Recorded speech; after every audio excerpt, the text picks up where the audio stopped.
Hi friends, this is Pastor Dave, and I'm here with another story. It's a fun story about people who like to learn from and listen to each other, even if they're not exactly the same. It's called Mrs. Katz and Tush, and I think you're really going to like it. It is written and drawn by someone whose name is Patricia Polacco, and I think that you're really going to like it. Let's pay attention to Mrs. Katz and Tush. That must be Mrs. Katz. Larnell didn't know Mrs. Katz very well, but almost every other day his mother stopped in to see her after work. Since her husband died, she's so alone, her mother had told him. Mrs. Katz held on tight to his mother's hands the day they looked in an old photo album. "That's my husband, Myron," said Mrs. Katz. "He came from Poland like me a long time ago. We had such a life, such a life." And then her voice broke. "We had no children, and I'll be all alone for Hanukkah and Passover." And then she cried. The next day, Larnell stopped to see her himself. "I've been thinking," he said. "A cat had some kittens in the basement of our building. We found someone to take them all except for this one. She's the runt. Nobody wants her because she's so ugly. She doesn't even have a tail." "Ugly, you say," Mrs. Katz said. "My Myron was ugly too when he was little, but he grew up to be such a person." Mrs. Katz looked at the little kitten. "Scrawny little boobala, so small, no tail," she said as she examined the kitten closely. "I don't know," she said doubtfully. Then she saw the look on Larnell's face. "Larnell, I'll take her," she announced, "but only if you'll come and help me with her. I've never had a cat before." Larnell promised. "A good Yiddish name I'll give her," said Mrs. Katz. "Let's see, what she has no tail. All you see is her tush. That's it. We'll call her Tush." Little Tush grew healthy and strong. Mrs. Katz cooked for her, brushed her, knitted toys for her, even read to her. "Such a person," she'd say as she watched Tush play. Mrs. Katz was in love. Larnell kept his promise. He visited Mrs. Katz and Tush every day after school. There was always a fresh break kugel and a tall glass of milk waiting for him. But as much as he grew to love Tush, he also loved to listen to Mrs. Katz talk about the old country and the way things used to be. "I come from Warsaw. That's in Poland, you know. I came here to work sewing dresses in the garment district for my cousin, Moishe. I didn't speak one word of English." "Then how did you talk to people?" asked Larnell. "I didn't," she answered. "A lot. I cried in those days until I met Myron. He asked me to marry him after he tasted my kugel." "I believe that," Larnell said as he ate some. "Myron and I used to vacation in the Catskills, a borscht resort, you know, a place for Jews to stay." "You mean Jews couldn't stay anywhere they wanted to?" Larnell asked. Mrs. Katz didn't answer. Instead, she went to a trunk and pulled out some old clothes. "My grandma told me about places she couldn't stay either," Larnell said softly. "Larnell, your people and mine are alike, you know. Trouble we've seen. Happiness, too. Great strength we've had. You and I are alike, so much alike. Now, where was I? Oh, yes, the Catskills. We used to dress every Sunday and have a costume ball." Then she put a record on the record player. It was old and scratchy. "You hear that, Larnell?" she said. "That's what we used to dance to. It's a dance from my homeland. Here, I'll show you." And she whirled around the room and laughed and giggled. As the weeks passed, Larnell spent more and more time with Mrs. Katz. "Since you are almost family to me, Larnell," she said one day, "I want you should come with me to say Kaddish for my Myron.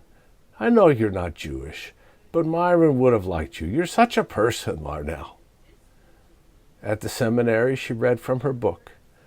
Then she asked Larnell to put a small rock on top of Mr. Katz's headstone. "We do this to remember," she said softly. "Shalom, my Myron," she murmured and wiped tears from her face. On the way home, she announced, "Kugel! Such a kugel I baked for you today, Larnell." "Hurry, Tush will be worried for us," she said as they walked. When they got home, they called and called for Tush, but she didn't come. They looked everywhere for her, and suddenly Mrs. Katz gasped. The window to the fire escape was open. "Oh, no, I forgot to shut the window before I left. Poor Baboole, she has never been outside." "We'll find her," Larnell tried to reassure her.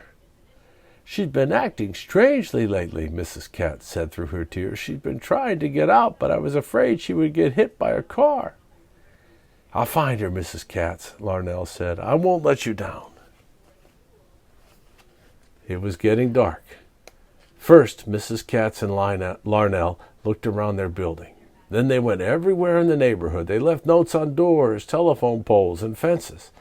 They asked everyone who lived nearby, but nobody had seen little Tush.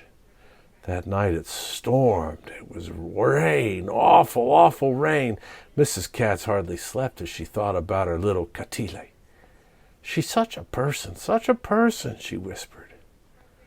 Larnell worried most of the night, too.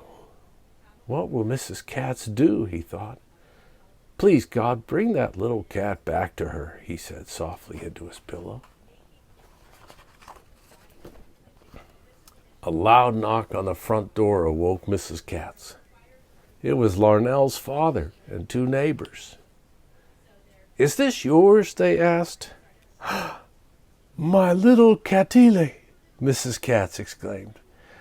"We found her in the back alley, soaking wet and hungry," Mr. Moore said. "Oh, thank you," Mrs. Katz said as she took Miss Tush into her arms. After a while, Tush no longer had the least desire to go outside again. But she slept a lot, even when Larnell came over to play with her. "It was at my Aunt Havilah's Passover Seder that I met Myron. Did you know that?" Mrs. Katz asked as she looked at Larnell. "What good times they were, with lots and lots of family. Now it's just me," she said softly. "Could I have Passover dinner with you?" asked Larnell. "I thought you'd never ask," she exclaimed as she hugged him close. "Such a Seder I'll prepare for you." "Passover is a time for good food," Mrs. Katz shouted as they edged their way through the crowd at the deli.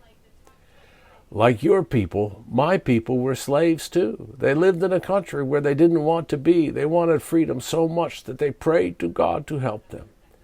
Then he sent an angel that had brought death and sadness to the houses of our captors. But the angel did not visit the houses of my people."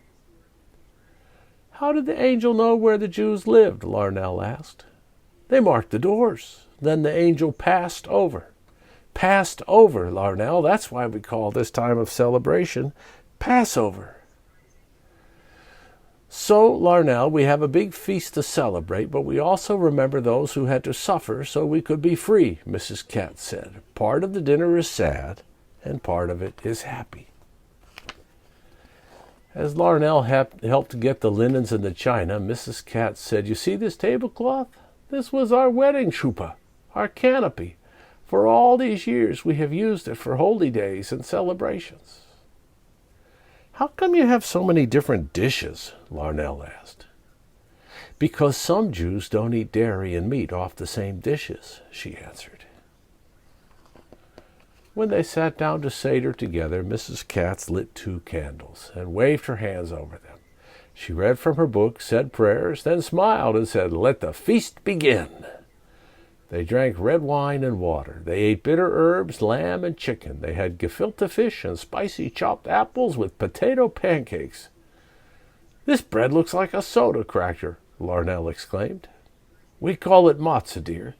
We eat it at Passover. It's flat because there's no yeast in it, so it doesn't rise." "Larnell, I have hidden one piece of matzah here in the apartment. If you can find it, I have a surprise for you." The surprise was a hand-knit sweater she had made just for him.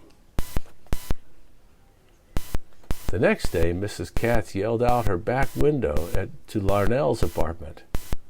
Come quick already, something wonderful."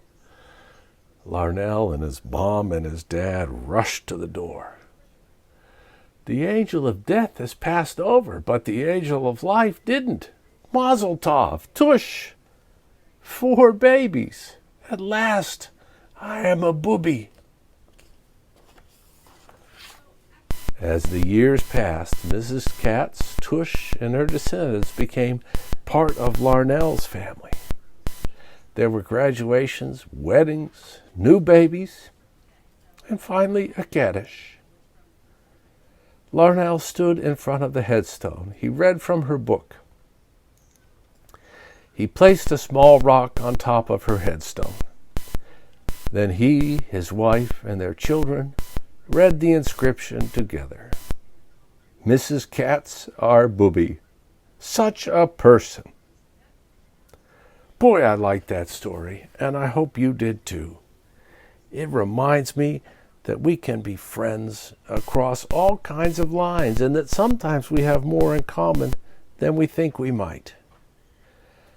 I'm glad to see you today. I'm Pastor Dave, and I'll see you tomorrow with a different story. Goodbye.